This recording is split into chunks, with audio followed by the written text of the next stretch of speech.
Cześć, chciałem Wam dzisiaj pokazać, jak stworzyłem tracking GPS do swojego samochodu.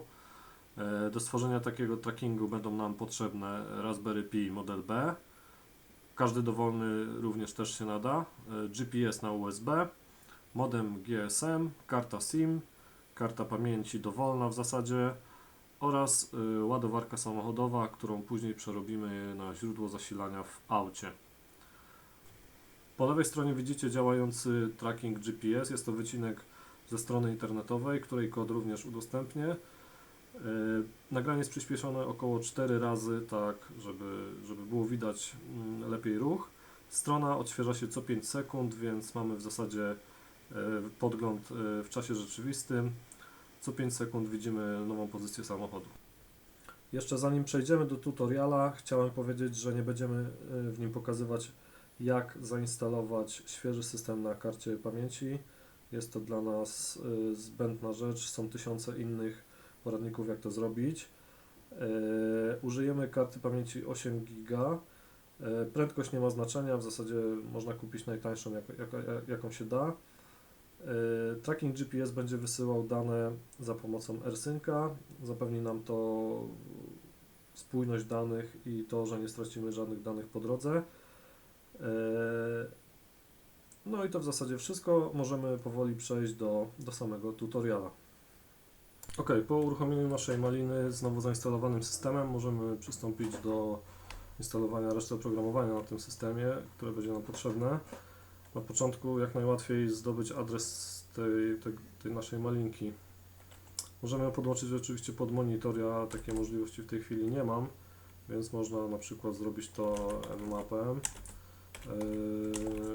w ten sposób, skanując naszą podsieć w poszukiwaniu malinek. Po prostu pingujemy urządzenia, które są w naszej podsieci i widzimy, że pod tym adresem jest jakieś Raspberry Pi i również pod tym adresem jest też jakieś Raspberry Pi. Ja wiem, że tutaj akurat pod tym adresem, przepraszam, że tutaj akurat działa mój OpenELEC, więc te nowo zainstalowane Raspberry dostało taki adres, więc zalogujmy się tam.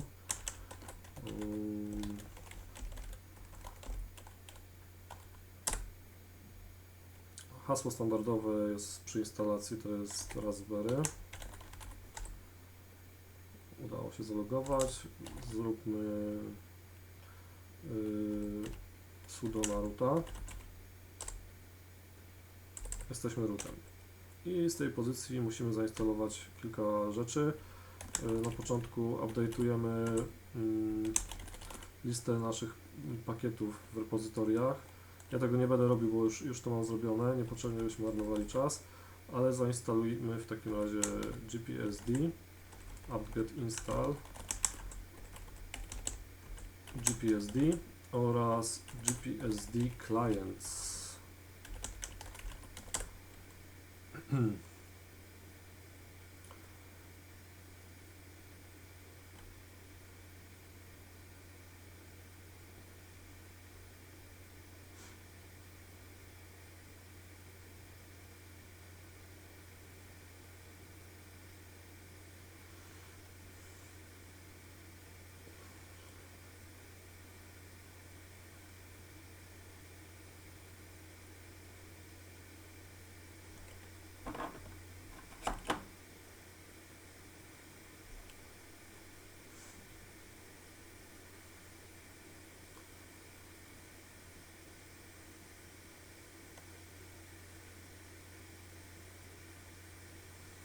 Ok, po instalacji tych pakietów mamy zainstalowany demon, który odczytuje dane z GPS-a oraz przykładowe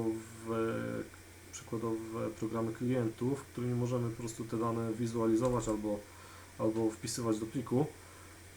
Spróbujmy więc podłączyć naszego GPS-a, w tej chwili on nie jest podłączony, żeby zobaczyć, jako jakie urządzenie on się pojawia w systemie. Najprościej jest po prostu wyświetlić nasz log systemowy,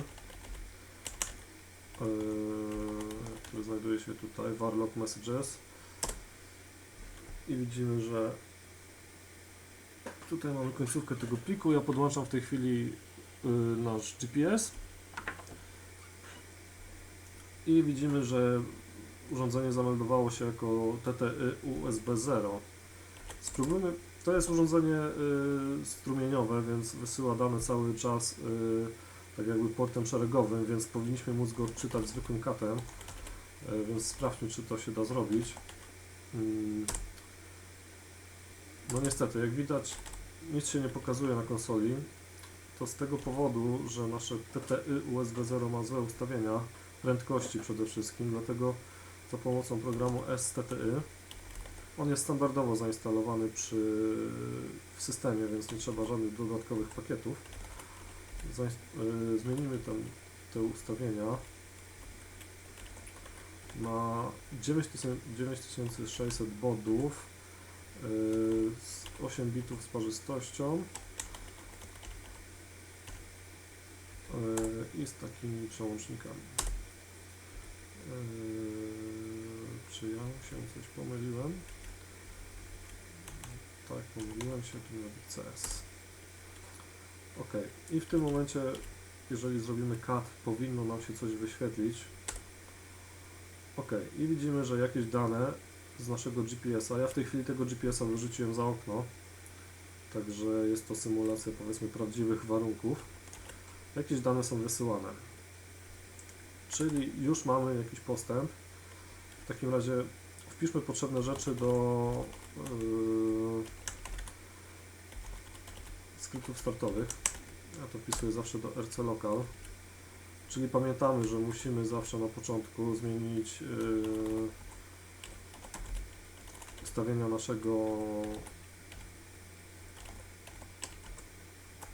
Co ja piszę? TTY USB oczywiście. Naszego portu USB.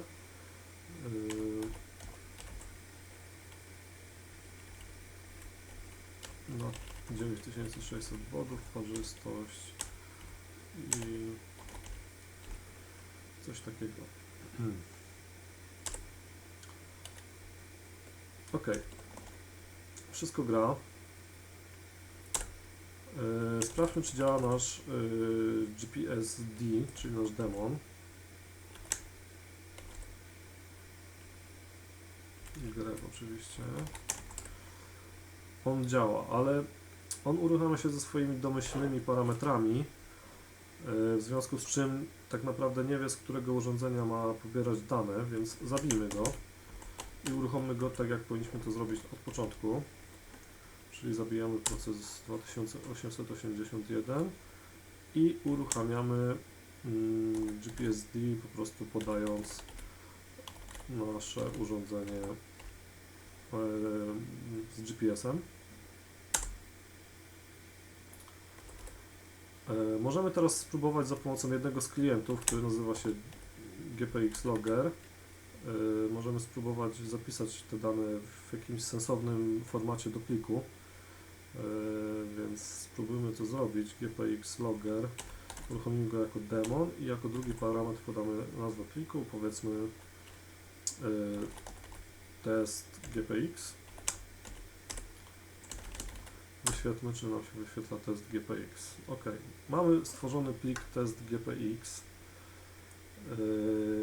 i w tym momencie, jeżeli spojrzymy jeszcze raz, to wielkość pliku się zmienia cały czas. W tej chwili jest 4090 bajtów, teraz jest 5300, czyli dane są zapisywane do tego pliku. Zapiszmy więc sobie tą część do naszego pliku startowego.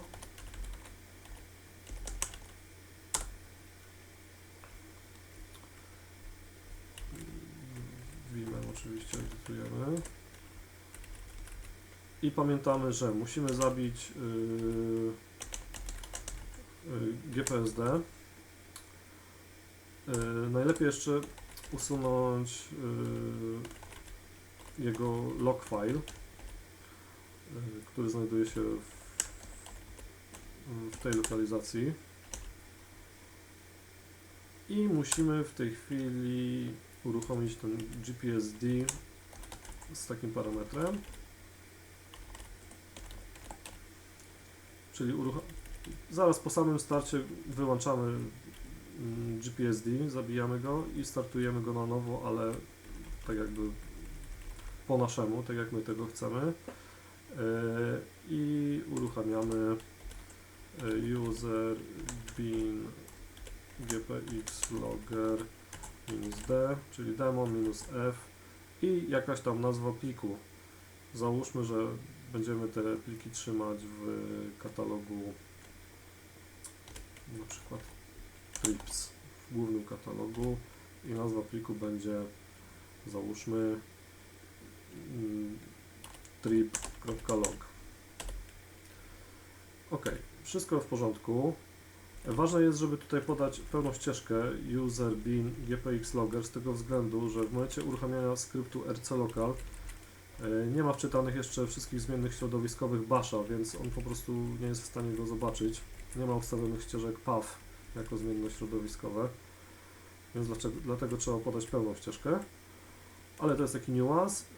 I teraz tak, zakładamy, że autem będziemy jeździć więcej niż raz, więc nie możemy cały czas pisać do jednego pliku. Ważne, żeby te pliki, nazwy tych plików były zmieniane. Dlatego ja proponuję, żeby na przykład format plików wyglądał na przykład tak, minus i tutaj jakiś losowy numer, który będziemy generować. Wygenerujmy więc sobie ten losowy numer zaraz, powiedzmy, przed uruchomieniem na nowo GPSD. Załóżmy, że zmienna będzie się nazywała rand i będziemy ją generować w ten sposób. Komenda od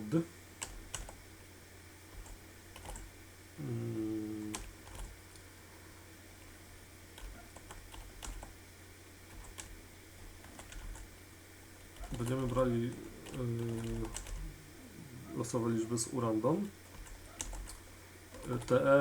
TR usuwa nam niepotrzebne znaki z naszego wyniku, więc będziemy usuwać wszystkie spacje.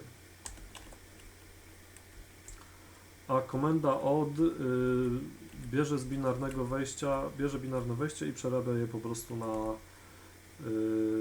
na zwykłe cyfry, które można czytać normalnie.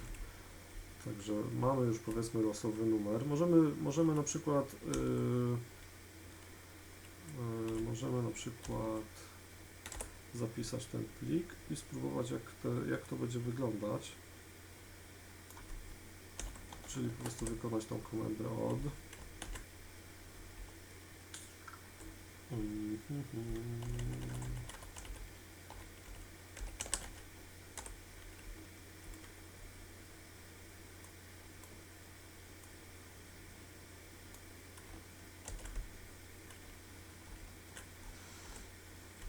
I widzimy, że za każdym uruchomieniem pojawia nam się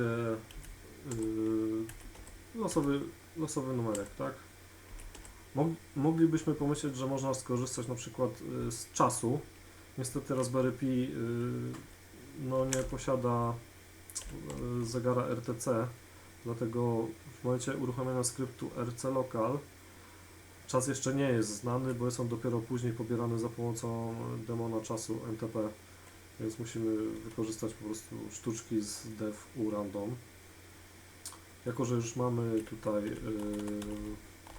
wpisaną tą linię, jeszcze raz wyedytujmy ten plik i zamiast tego numerku wpiszmy po prostu zmienną rand. W tym momencie za każdym razem po uruchomieniu systemu będzie nam się generował plik o nazwie trip i o losowym numerze. Myślę, że nie jest problemem to, że numer jest losowy, bo pliki i tak zawsze można wylistować według daty utworzenia, więc można to zrobić w ten sposób. Zapiszmy. Następnym krokiem będzie uruchomienie modemu. Jako że postanowiliśmy, że nasze pliki będą się zapisywać w katalogu trips, stwórzmy go i nadajmy mu prawa 777, żeby tam wszyscy mogli zapisywać i wszystko, nie ma to dla nas większego znaczenia. czy tam jakieś bezpieczeństwo musi być zachowane, czy nie. I teraz tak, jeszcze jedna rzecz mi się przypomniała.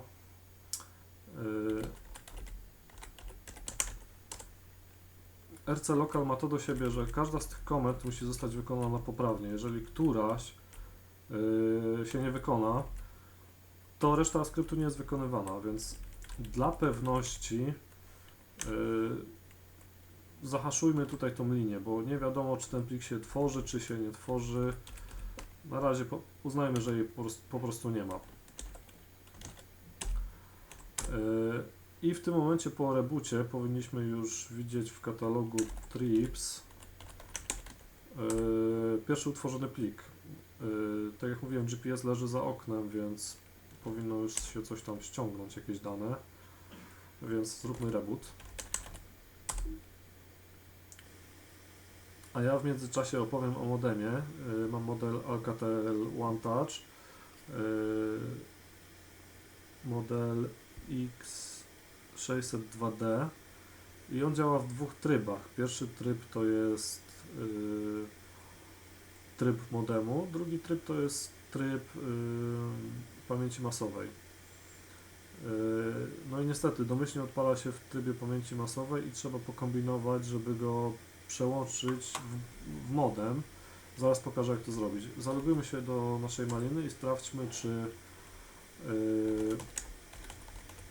stworzyły się nam jakieś pliki.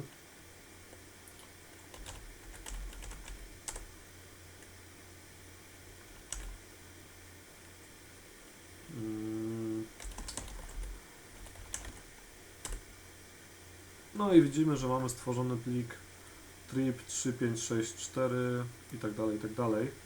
Więc nasze zapisywanie danych z GPS-a działa.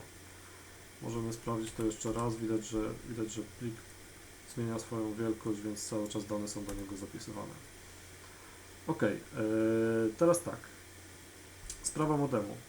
Podłączam go w tej chwili do maliny. Niestety moja malina ma taką przypadłość, że w momencie podłączenia czegokolwiek do jednego z USB rebootuje się, więc prawdopodobnie stracimy z nią teraz połączenie. No i tak też się stało.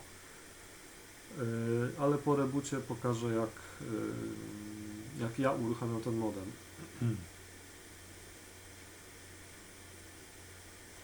W tej chwili modem mruga na niebiesko. Nie wiem, czy to widać, pewnie widać.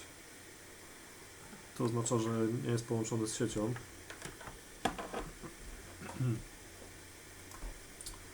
Ale zaraz spróbujemy go połączyć. Jak pamiętamy, na urządzeniu TTY USB 0 działał nasz GPS.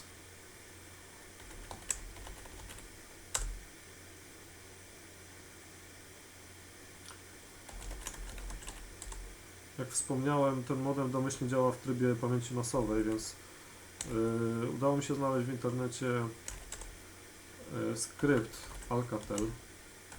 Nie pamiętam, czy taka była jego nazwa domyślnie, czy nie. Możliwe, że ja zmieniłem nazwę. Ale w każdym razie działa z tym modemem i zmienia go w ten tryb modemu, więc uruchommy go. I sprawdźmy nasz log. Zobaczymy,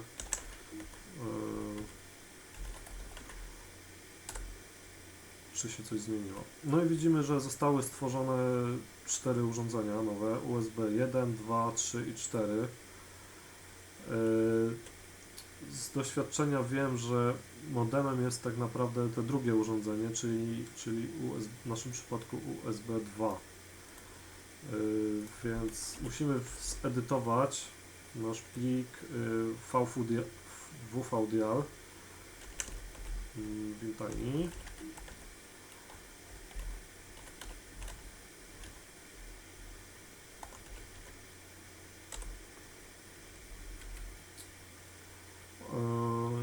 Ten pliczek też ściągnąłem gdzieś z internetu. To są ustawienia właśnie dla Playa. Podejrzewam, że dla Plusa i dla Orange czy tam Teamowej będzie to wyglądało inaczej. W każdym razie z Playem to działa. Zmieńmy tutaj ten adres tego modemu na USB 2. zapiszmy i spróbujmy wdzwonić się tym modemem w sieć GSM. Także sprawdzimy, czy coś się stanie. Uruchamiam www.dial.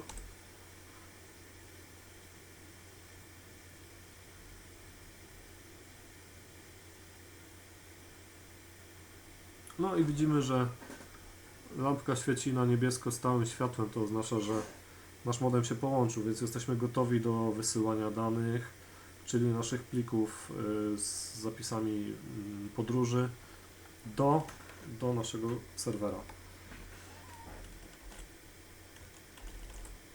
Musimy teraz wpisać oczywiście nasze uruchamianie modemu w plik startowy. Jeszcze możemy sprawdzić, czy faktycznie jest połączony, na przykład w config. W tej chwili przerywając www.dial oczywiście rozłączyłem modem. Połączmy go jeszcze raz.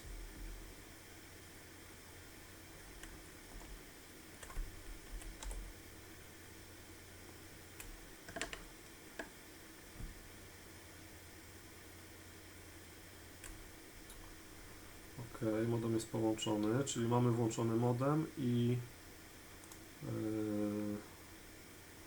połączenie sieciowe zwykłe przez Ethernet. Uruchomimy nową kartę. Zalogujmy się jeszcze raz na Malinę.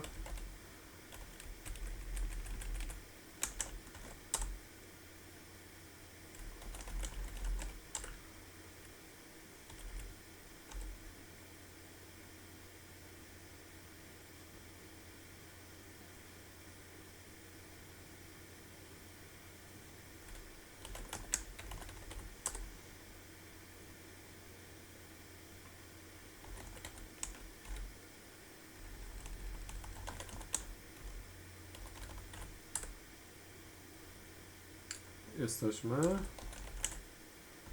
Zróbmy sudo, bo zwykły użytkownik nie może wyświetlić w config. No i widzimy, że stworzyło nam się nowe połączenie. To jest nasz adres zewnętrzny. I jesteśmy połączeni przez internet za pomocą modemu. Znaczy, tak naprawdę nie jesteśmy połączeni za pomocą modemu, ale moglibyśmy takie połączenie mieć po zmianie tras. Także jesteśmy już o krok dalej. W następnym kroku stworzymy klucze i napiszemy skrypt, który będzie nam przesyłał dane do naszego serwera. Żeby wygenerować nasze klucze, wykonujemy komendę ssh keygen -t rsa. Będziemy wykonywać klucze RSA. Więc naciskamy Enter. Klucze nam się generują. Zapiszą się w tym katalogu. Nie podajemy żadnego hasła, bo chcemy się logować bez hasła. I klucze mamy wygenerowane. Skopiujmy więc nasz klucz publiczny, czyli ten, na nasz serwer, gdzie będziemy przesyłać dane. SCP, tak.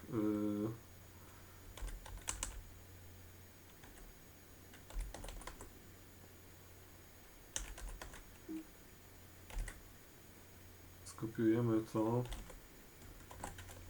na tego hosta. Oczywiście u Was ten host będzie zupełnie inny, czy tam i ścieżka również, więc to jest u każdego już dowolność.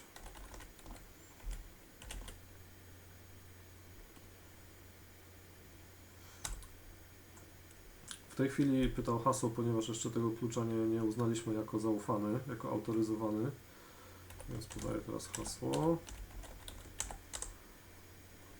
Klucz nam się przesłał. Naszym kolejnym zadaniem będzie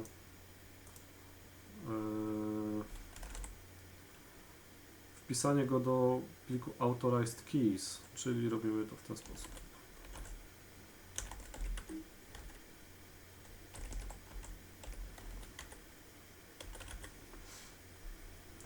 Komenda po prostu przepisuje plik z kluczem publicznym do pliku zawartego w katalogu .ssh do pliku authorized keys.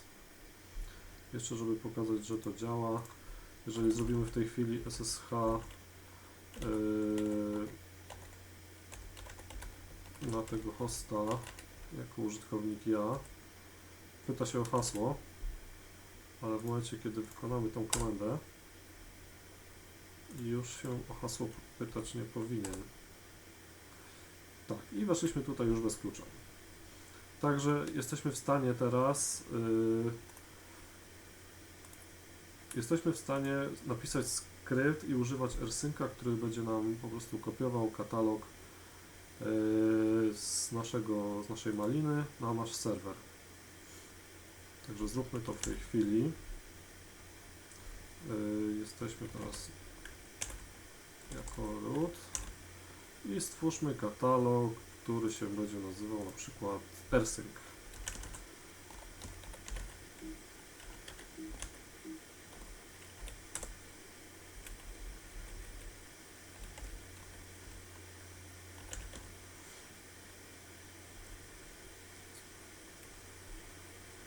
I zrobimy taką rzecz, jako że to będzie plik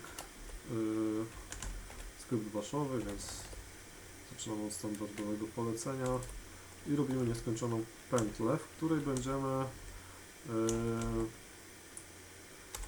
uruchamiać rsynca, synchronizując nasze katalogi. Użyjemy tak rsync. Ważne jest, żeby po prostu też na serwerze docelowym ten rsync był zainstalowany, bo też nie wszędzie jest. Używamy takich przełączników SSH, który katalog będziemy teraz synchronizować. Oczywiście to będzie nasz katalog trips i będziemy go wrzucać na użytkownika ja na serwerze takim. U Was oczywiście to będzie jakiś dowolny serwer.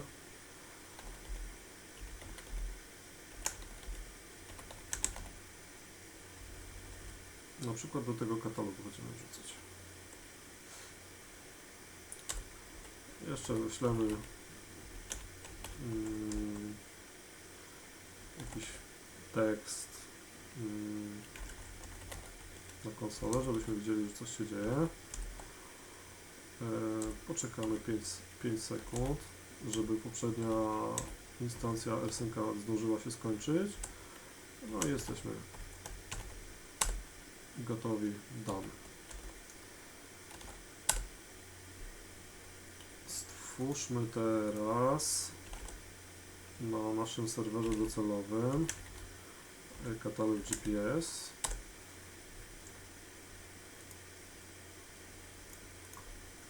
W tej chwili katalog GPS jest pusty.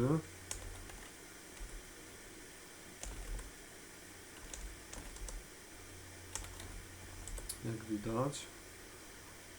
Więc spróbujmy uruchomić nasz skrypt. Nadajmy jeszcze prawa do uruchomienia. I uruchommy. Niestety mamy jakiś problem. Zedytujmy go jeszcze raz.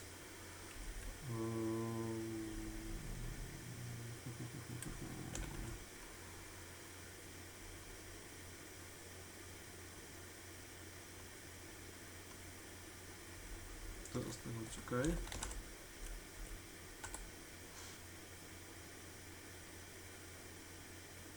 No i widzimy, że działa w pętli i wysłał nam w pierwszym uruchomieniu te pliki, a teraz cały czas nam synchronizuje ten jeden ostatni plik, ponieważ GPS cały czas do niego coś dopisuje. Więc jeżeli wyświetlimy sobie tutaj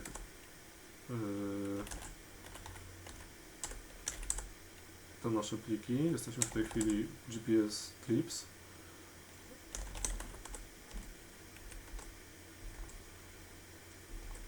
Co 5 sekund ten plik powinien nam przyrastać. I tak jak widzimy w tej chwili plik przyrasta i synchronizuje się synchronizuje się z naszym Raspberry Pi. Dobrze. W takim razie dopiszmy do naszego skryptu startowego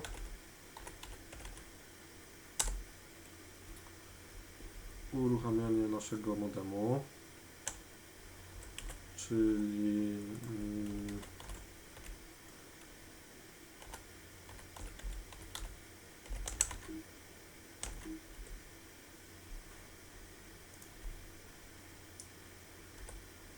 pierwszą rzeczą, jaką musimy zrobić, musi być uruchomienie skryptu Alcatel SH, oczywiście, żeby zmienić tryb modemu, i następnie wykonujemy user bin wvdial i uruchamiamy go w tle.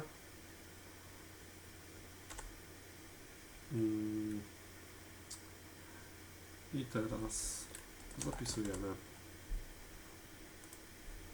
Kolejnym krokiem, jaki musimy zrobić, to dopisanie tego skryptu, który właśnie napisaliśmy, do skryptów startowych. Niestety nie chce się on odpalać z rc local, więc ja to zazwyczaj dopisuję do etc init.d, na przykład cron. Nigdy mi się nie chce pisać tych skryptów debianowych zgodnych z tych standardem Debiana, więc po prostu edytuję już istniejące, więc po najmniejszej linii oporu tym razem.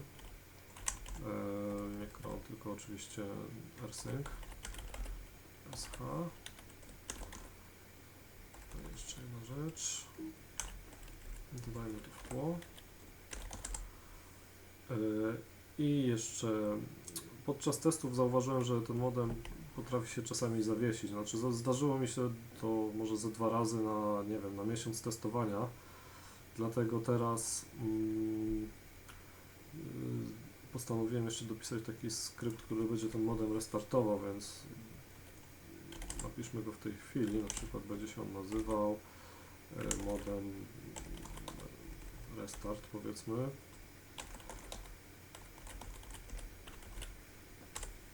No i zaczynamy standardowo od dyrektywy basha. Bash. Więc tak, pierwsze co musimy zrobić, żeby zrestartować modem, musimy go wyłączyć, czyli zerwać połączenie. Robi to komenda wvdial. Jeżeli już mamy zatrzymany ten modem, proponuję, żebyśmy jeszcze dla wszelkiej pewności zabili rsynca. Czasami zdarza się też, że może zostać jakiś wiszący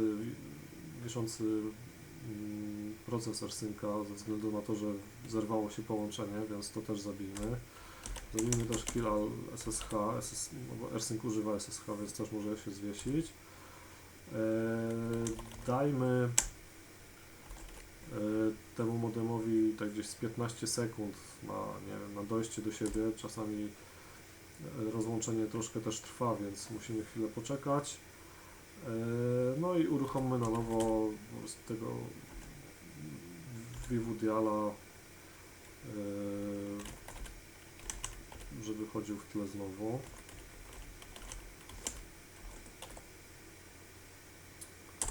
No i to w zasadzie wszystko. Ten skrypt będzie nam restartował ten modem. Dodajmy mu X, czyli prawo uruchamiania. Mod. I teraz ostatnia rzecz, jaką tak naprawdę musimy zrobić, to zedytować tabelę crona, czyli crontab -e.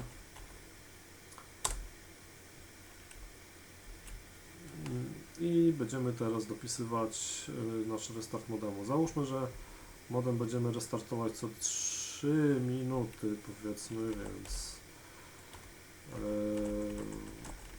coś takiego. Root modem restart.sh.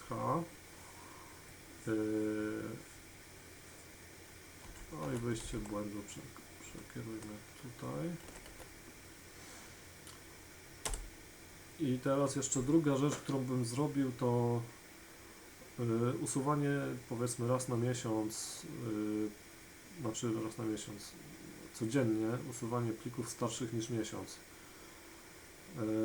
Ze względu na to, że no nie chcemy, żeby nam się zapełniło miejsce w końcu na karcie pamięci, bo koniec końców w końcu się ono skończy, jeżeli nie będziemy czyścić tych plików. Więc może spróbujmy na przykład o 15:30.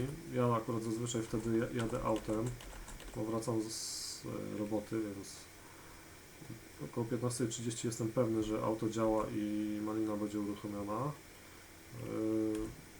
Wyszukamy w katalogu Trips pliki starsze niż 30 dni powiedzmy i usuniemy je. Tak, dla pewności, żeby był porządek na karcie pamięci. No, to jest oczywiście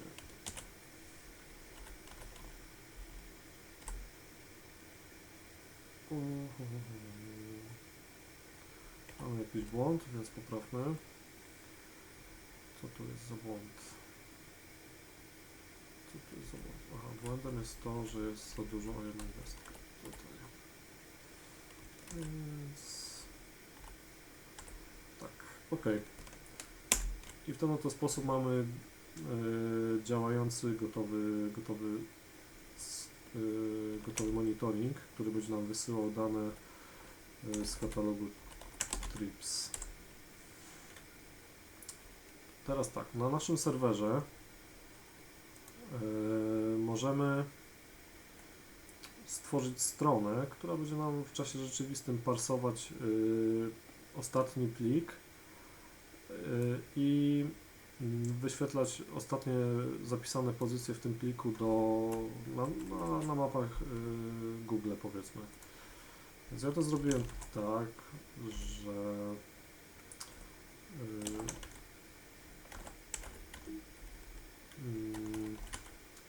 katalogu Apache, akurat w Macu jest library web server, nie wiem dlaczego.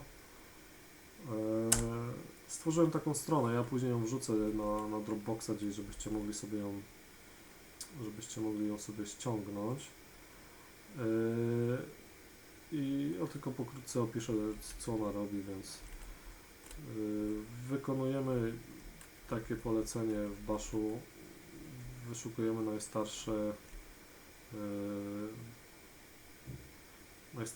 najstarszy plik w tym katalogu